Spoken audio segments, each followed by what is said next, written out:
सो hello बच्चों, welcome back to the channel. मेरा नाम मोहित गोइंका है और आज इस वीडियो में हम लोग डिस्कस करने वाले हैं इन इलास्टिक ओब्लिक कोलिजन के बारे में। बहुत से बच्चों को इसमें कुछ कंफ्यूजन रहता है या फिर क्वेरी रहती है। आपने ही मुझसे इस पे एक वीडियो बनाने की बहुत टाइम से मांग की है, तो चलिए इसके ऊपर हम लोग डिस्कशन करते हैं और हम लोग एक न्यूमेरिकल भी देखेंगे ताकि आपको पूरी क्लैरिटी आ जाए। ठीक है, अगर आप एक सिंसियर जेई एस्पिरेंट है तो यहाँ पे मैं आपको एक और बात बता दूं, आपको नीचे डिस्क्रिप्शन बॉक्स में एक लिंक मिलेगा जहां से आप हमारे चैनल के कंप्लीट 11th एंड 12th के फिजिक्स को पढ़ सकते हो, at the same time problems भी प्रैक्टिस कर सकते हो। ठीक है, चैप्टर वाइज प्लेलिस्ट बना हुआ है। चलिए तो सबसे पहले यहां पे बात कर लेते हैं अपना इन इलास्टिक ओब्लिक कोलिजन के बारे में। अगर ये आपका इन इलास्टिक कोलिजन है तो कोएफिशिएंट ऑफ रेस्टिट्यूशन की जो वैल्यू है वो 0 भी हो सकती है या फिर 1 से कम भी हो सकती है। अगर 0 है इसका मतलब है कि परफेक्टली इन इलास्टिक कोलिजन था। ठीक है, यहां पे ओब्लिक कोलिजन में अपने को समझना पड़ेगा that line of motion and line of impact दोनों अलग अलग डायरेक्शन में होता है। We have already covered this in our revision video, but still आपको यहां पे एक बार दोबारा से मैं दिखा दूं कि क्या डिफरेंस होता है आपका लाइन ऑफ मोशन में और लाइन ऑफ इंपैक्ट में। यहां पे आप देख सकते हैं आपके पास यहां पे दो बॉल है। जो आपका लेफ्ट वाला बॉल है उसकी वेलोसिटी यू है along the horizontal direction, right side में है। ठीक है, अच्छा ये जो इसका डायरेक्शन ऑफ मोशन है इसे ही हम कहते हैं लाइन ऑफ मोशन। फिलहाल के लिए मान लेते हैं कि ये जो अपना ब्लू वाला बॉल है वो रेस्ट पे है। आगे जाके एग्जांपल में हम लोग इसको भी मूवमेंट में देखेंगे, लेकिन फिलहाल के लिए मानते ये रेस्ट पे है। ठीक है, जस्ट बिफोर कोलिजन जब ये दोनों जस्ट आपस में कांटेक्ट में आने ही वाला था, तो अब आप यहां पे देख सकते हैं जो नॉर्मल लगेगा इन पे, राइट अभी तक नॉर्मल लगा नहीं, सिर्फ यहां पे आपको दिखा दिया गया है नॉर्मल का डायरेक्शन क्या होने वाला है। ये आपको जस्ट बिफोर कोलिजन का फोटो है, तो नॉर्मल इस डायरेक्शन में लगने वाला है और इसे ही हम कहते हैं लाइन ऑफ इंपैक्ट। जहां पे आपका नॉर्मल लगेगा उसे हम कहते हैं लाइन ऑफ इंपैक्ट। बहुत अच्छा सर, तो यहां पे आप देख सकते हैं ये जो आपका यू था इसका, ये आपका लाइन ऑफ मोशन था और ये आपका लाइन ऑफ इंपैक्ट है, जो दोनों ही एक अलग अलग डायरेक्शन में है। इनके बीच का एंगल थीटा है, इसीलिए ये आपका ओब्लिक कोलिजन कहलाता है। क्लियर है, यहां पे आपका सबसे पहला स्टेप होना चाहिए कि ये जो आपका वेलोसिटी u है आप इसका दो कंपोनेंट ले ले, हमेशा लेना है, एक along the line of impact और एक perpendicular to the line of impact. तो जब हमने इसका कंपोनेंट लिया तो आप देख सकते हैं ये आपको आएगा u sin थीटा, ये आपको आने वाला है u cos थीटा।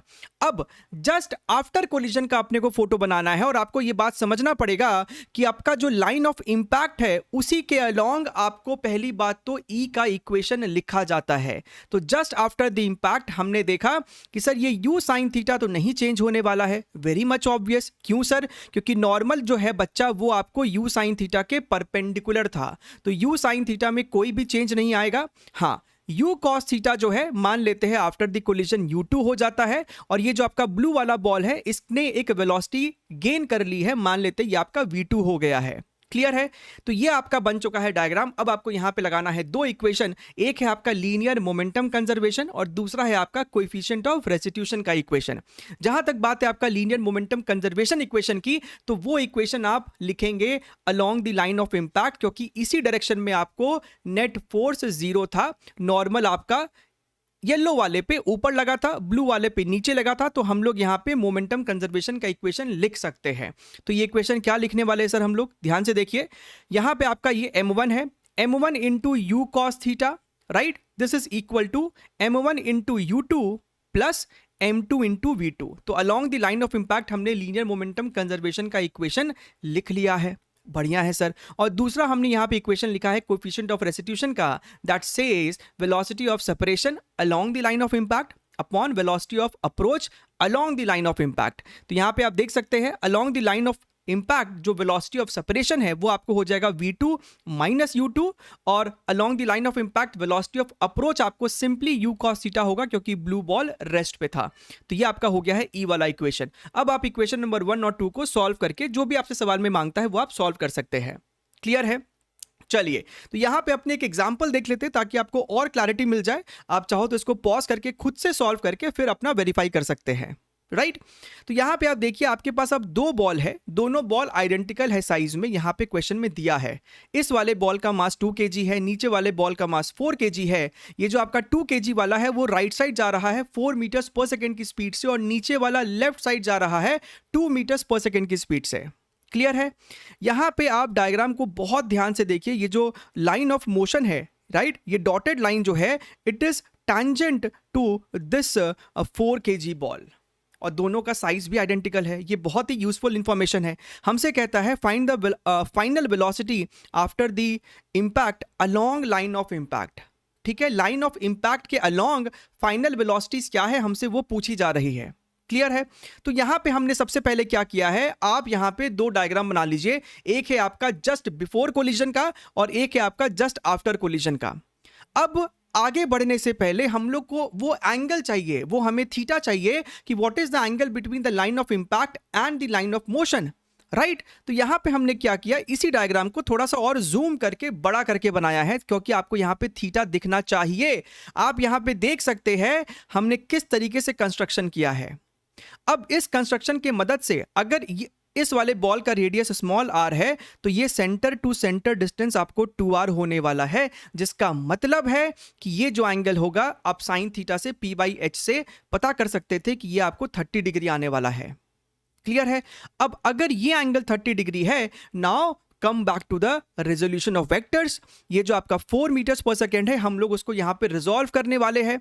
तो आपने जब इसको रिजॉल्व किया, right, 4 cos 30 degree and 4 sin 30 degree, वो आप वहां पे एंगल दिखा के रिजॉल्व आसानी से कर सकते हैं। तो हमने इसको भी रिजॉल्व किया है और इस 2 मीटर्स पर सेकेंड इसको भी रिजॉल्व किया है। क्लियर है? बढ़िया सर।